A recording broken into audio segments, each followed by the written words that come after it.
Хай, би Уянга байна. Хамтдаа манай гэрээр зочилцгоё.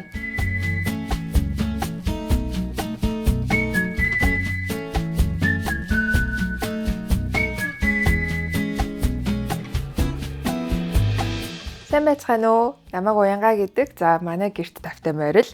Энэ гэрт инхлэн цэцэн Уянга гэд бид гурав хамтдаа амьдардаг. Энэ гэртээ нүүж ороод яг хагас жил болж байна.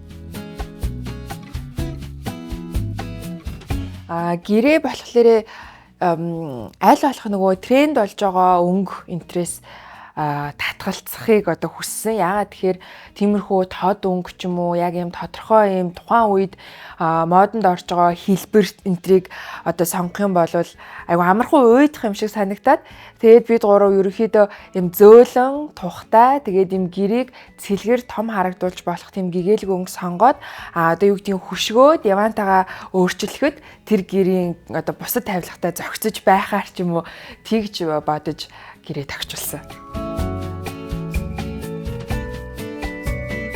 Бид гурав ажлын өдөр болохоор ингээд яг өглөө 8 цагт бүгд хичээл сургууль ажилдаа ингээд тарж авцгаагаад орой ерөнхийдөө 5 цагт гэртээ цугладаг. Гэхдээ гэртээ ирсэн ч гэсэндээ эцэцэн болохоор ажлын өдрүүдээр төгөлдөр уурын дугуулантай байдаг болохоор 6-7 гээл бас ажил нь дуустдаг. Ирээл даалгавраа игээл хоолоо идэл ингээл ер нь бол ажлын 1-ээс 5 дахь өдөр хүртэл ингээл иймэрхүү одоо хуваартай байдаг. Хагас бүтцэн болохоор манай бага охин балетын дугуулантай байдаг. Бас яг адилхан өглөө босоод балеттай аваад тэгэл гэртээ ирээл амраал хагас бүтцэндээ хичээлээ даалгавраа хийгээл тэгэл хагас бүтцээ өнгөрдөг гэх юм уу.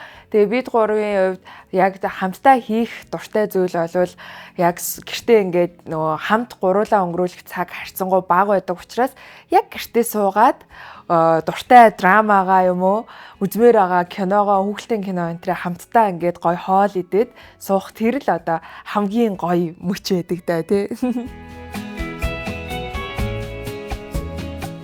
За энэ ингээ манай том өрөө хамгийн чухал зүйл бол тухтай диван том зурагт яг тэр хүснээрээ тогтчулж чадсан. Тэгээ мэдээж гэрт ургамал байх хамгийн чухал учраас ингээд дуртай цэцгээ бас тавьсан. За тэгээд энэ болохоор миний бүр яг тустай гарахлаараа заавал хийлгэнэ гэж зорьсон ажлын ширээ. Тэгээ ажлын хийсээ илүү бас ингээд номын сан хамт байгаа. Тэгээ миний ингээ бүх одоо унших дуртай номнууд энэ чинь харагдаж байна. Тэгээ энэчнээс болохоор би ингээд онцлохдоо энэ нөгөө нэг жижиг номын дэлгүүр, номын сан дотор маань байгаа. Тэгээ энийг ингээ бүгдээрээ нэг бүрчлэн наагаад ухсраад эвлүүлээд ингээ хийдэг миний хобби. Тэгээ өмнө нь болохоор юм том гарден хийжсэн. Тэгээ нүүхт тэр маань эвдрээд гарденгаас маань юм 3 ширхэг шургуулгал үлдсэн гэдэг байхгүй юу. За нэг том өрөө маань нэг иймэрхүү байна. Тэгээ айл болохоор мэдээж бурхан шүтэнэ дээрээ залсан байна. Энэ бол бидний галтгоо байна. Яг одоо гадаа хүйтэн байгаа болохоор плетгэн дээр сайхан хоньны мах буцалж байна. Энэ бол амралтын өдрийн гоё амт те. Тэгээ энэ галтгооноос надад хамгийн дуртай хэсэг маань болохоор энэ хуурай хөргөгч. Манай гэрийн хамаг нарийн нандин бид гурвын идэх дуртай амтны шимтэн жоор байдаг хэсэг. За энэ болохоор арзээдэг. За ингээд унтраачдаг. Тэгээд хаана юм залгах чинь тэр хэсэг рүүгээ ингээд гүйлгээд шилжүүлж болдог. Энэ бас надад гоё. Манай галтгооны хамгийн ухаалаг хэсгийн нэг.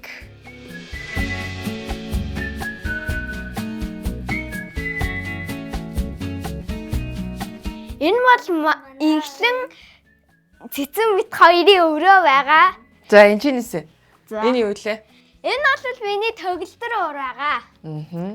Тэгээд энэ болохоор хичээл хийдэг ширээ.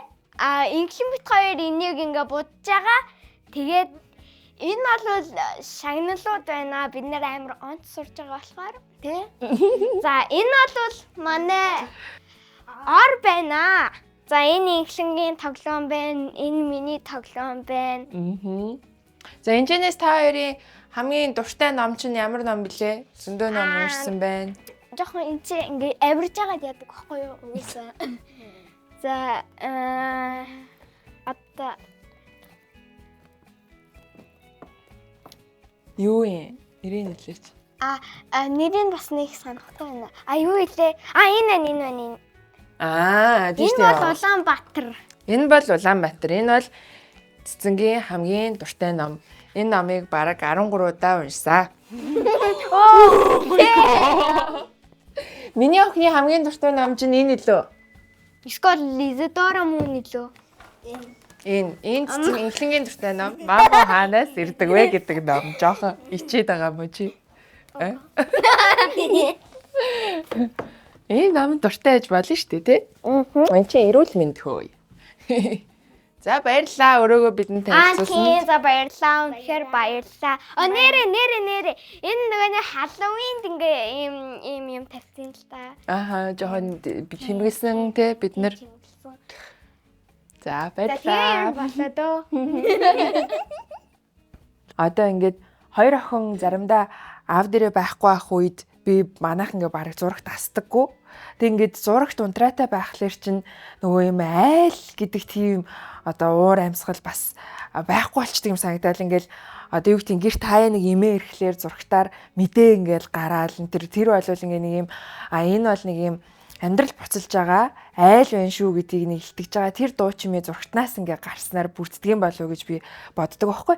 Тэгээд охтуудтайгаа хамт зурагтынхаа урд суух үзхийг хүсэж байгаа киног нь хамтдаа үзэхлээр ойлголцол айгүй мөр төвшөнд очдог юм санагддаг. Яагаад тэгэхээр хүүхдүүд маань сүүлийн үед юу үзэж гин, юу сонирхож гин, ямар дуу хөгжимд дурлж гин, юуг одоо ингээд ойлгож авахыг мэдж авахыг хүсэж байгаа болохоор тэрнтэй хамт байхыг хүсээд байна гэдэг ч юм уу. Тэгээ тэрийг нь мэдэж авдаг. Дээрээс нь өөрөө бас нөгөө хүүхдүүдтэй ойлгуулмаар байгаа зүйлээ кино контентээр дамжуулж ойлгуулах нь эцэгчүүдийн одоо нөгөө хүмүүжлийн арга барилд айгүй том тусдын болдог юм санагддаг. Кинотой холбоотой тийм хөгжилтэй юм гурууланд нь болсон билүү? Гуруулаа нэг юм юу хийжсэн штэ. Нөгөө Япон яваад Японд очиод Harry Potter-ийн музей үзэх гээд тэгээд тэр музей ингээ бүх зүйлийг айгүй гоё ойлгохын тулд яг Япон явахаасаа сарын өмнөөс эхлээд бид гурав Harry Potter-ийн бүх цувралыг үзэж дуусгасан. Тэ бүгдийг үзэж дуусгаад тэгээ Японд очисон байна. Тэр музейг үзсэн чинь энэ шат яага хөдлөөд байгаа. Энэ малгай яага яриад байгаа гэд бүгдээр ингэ гуруулаа ойлгоод айгүй сайн үзсэн те тэр гоё юусэн те.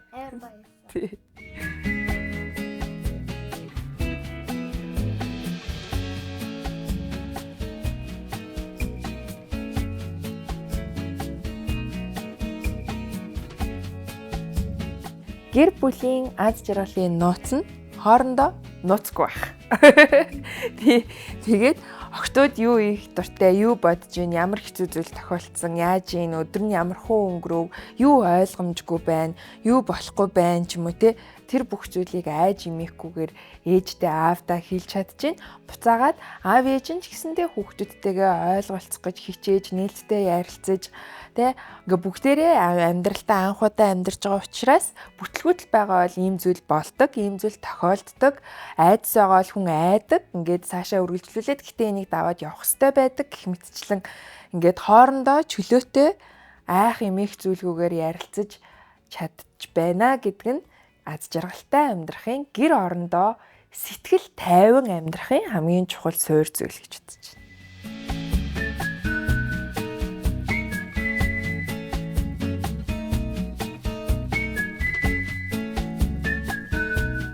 Univisionтэй хамтдаа жаргалтай.